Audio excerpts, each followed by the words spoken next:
বিশ্ব রাজনীতিতে ক্ষমতাধর দুই দেশ যুক্তরাষ্ট্র ও চীনের সম্পর্কে টানাপোড়েনের মাঝেই বৈঠকে বসছেন ডোনাল্ড ট্রাম্প ও শি জিনপিং। ২০১৭ সালের পর আবারও মার্কিন প্রেসিডেন্টের বেইজিং সফর। এর আগে ৬বার মুখোমুখি বসেন দুই নেতা। মধ্যপ্রাচ্যে যুদ্ধ, বিশ্ব বাণিজ্যে অস্থিরতা সহ নানা সংকটের মাঝে দুই পরাশক্তি চীন ও যুক্তরাষ্ট্রের রাষ্ট্রপ্রধানের বৈঠক হতে যাচ্ছে। দুদেশের সম্পর্কে উত্তেজনা বরাবরই আলোচনার কেন্দ্রে থাকলেও দুই নেতার একাধিক বৈঠক হয়েছে আগেও।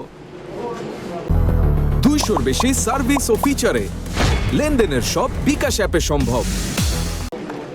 ২০১৭ সালে ৩বার মুখোমুখি বৈঠকে বসেন ট্রাম্প ও জিনপিং। সেবার এপ্রিলে প্রথম ফ্লোরিডায় ট্রাম্পের ব্যক্তিগত মারে-লাগো রিসোর্টে আলোচনা হয়।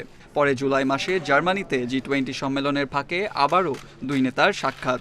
একই বছর নভেম্বরে বেইজিংয়ে ৩ দিনের সফরে যান ট্রাম্প। এর এক বছর পর শুল্ক ও পাল্টা শুল্ক নিয়ে উত্তেজনার মাঝে আর্জেন্টিনায় G20 সম্মেলনে চতুর্থবারের মতো মুখোমুখি হন ট্রাম্প ও জিনপিং।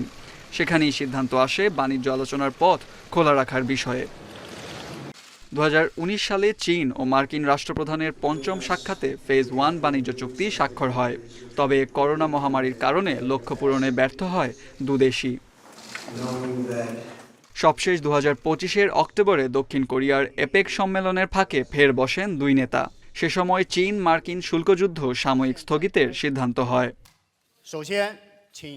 বিরোধপূর্ণ সম্পর্কের বিপরীতে সহযোগিতার আলোচনা জোরদার ও ভূরাজনৈতিক কারণে জিনপিং ট্রাম্পের সপ্তম বৈঠকটি গুরুত্বপূর্ণ বলে মনে করছেন বিশ্লেষকরা।